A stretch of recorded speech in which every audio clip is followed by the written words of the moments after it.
Thank you, Mr. President. This is above and beyond. It is such an honor for Jane and me to have this ceremony here in the East Room with you, sir. I couldn't ask for a more beautiful setting or a more gracious welcome, and I am grateful.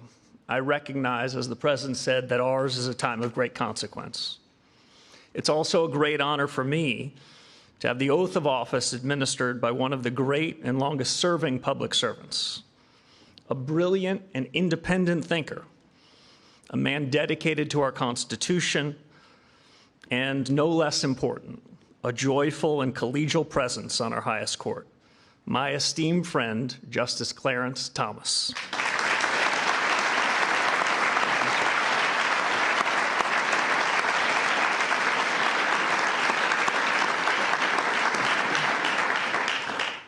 Now, Justice Kavanaugh is here as well. We served as young staffers a full generation ago in this building, and I shouldn't be speaking for another justice, but I will tell you something that I always felt, that Justice Kavanaugh and I felt the majesty of this place where we're now sitting. And we counted ourselves blessed and grateful to serve the nation we love and to do it in your building, sir. And of course, I must thank Leader Thune, Chairman Tim Scott, and his fellow members of the Banking Committee who saw me through the Senate confirmation. My whole family and I are joined by many others here today who I'm honored to call friends and colleagues, mentors, confidants. Their presence means a lot to me, and I think it means a lot to the President, too. It's the honor of a lifetime to be called back into public service. And with this oath, I've accepted a high and solemn responsibility. At the swearing-in of Alan Greenspan at this very place in 1987, President Ronald Reagan called the chairmanship of the Federal Reserve a, quote, great role in American life. I've known 5 of my predecessors in this job, some of them quite well, but Chairman Greenspan was the first to tell me and show me what this role demands. He recently marked his 100th birthday, and although he can't be here, I'm thinking about him today, too. Like Alan, I intend to fill the role of chairman with energy and purpose, just the way Chairman Greenspan did, faithful to the mission and the very best traditions of the Fed. As you demonstrate, Mr. President, every day, energy and purpose are how big obstacles are overcome. Your greatest ambitions are for America, for what free people can achieve when they have the chance.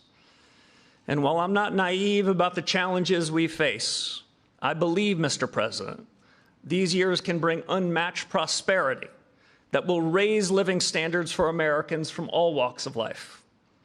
And the Fed has something to do with it. Our mandate at the Fed is to promote price stability and maximum employment.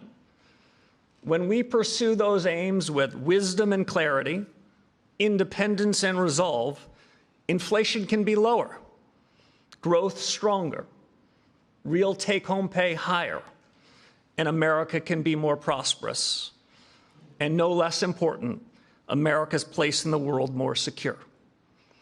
To fulfill this mission, I will lead a reform-oriented Federal Reserve, learning from past successes and mistakes both, escaping static frameworks and models, and upholding clear standards of integrity and performance. Today marks a return to an institution that I do in fact cherish. It was nearly a generation ago, at another time of great consequence, that I worked with some outstanding public servants at the Fed, both here in Washington and at the reserve banks.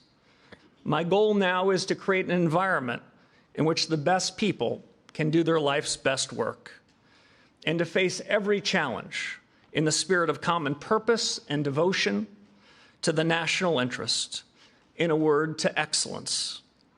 These duties are now mine, Mr. President, because of the trust you have placed in me.